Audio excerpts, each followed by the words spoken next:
Hi, my name is Myra Cagete and welcome to a new video.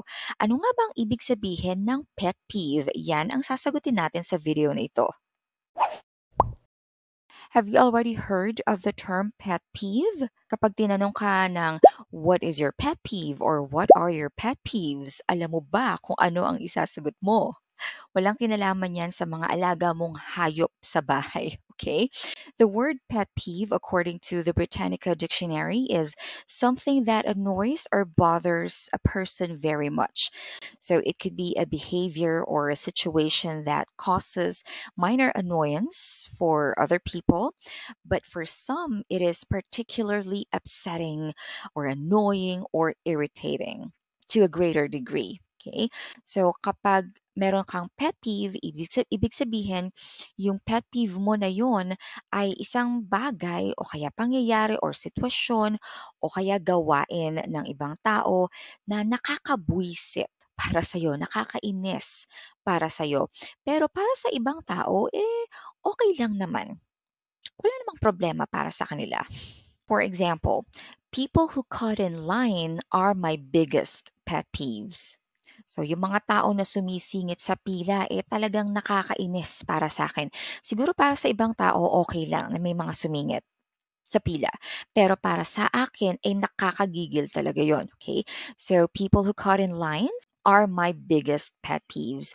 Or cutting in line is one of my pet peeves. Loud chewing could be your pet peeve. So, yung pagmuya ng malakas, yung ganong kumain, nakakabwisit siguro para sa'yo, pero para sa ibang tao, okay lang naman, tanggap naman nila. Stepping on someone's footwear is one of my biggest pet peeves.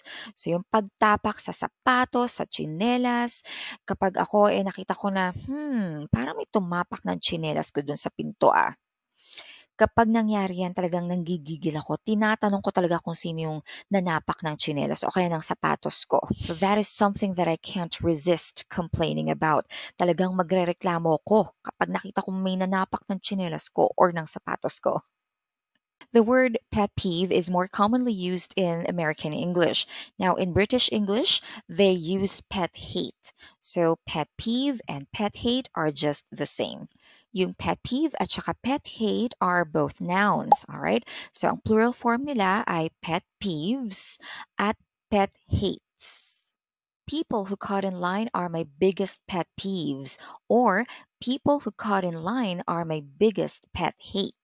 So again, ang pet peeve or pet hate ay wala naman talagang kinalaman sa mga alaga nating hayop sa bahay, okay? So it is something that particularly annoys you or upsets you. What are your pet peeves? Let me know in the comments. I hope that you learned something new today. If you did, please don't forget to click the like button and subscribe to my YouTube channel if you haven't subscribed yet.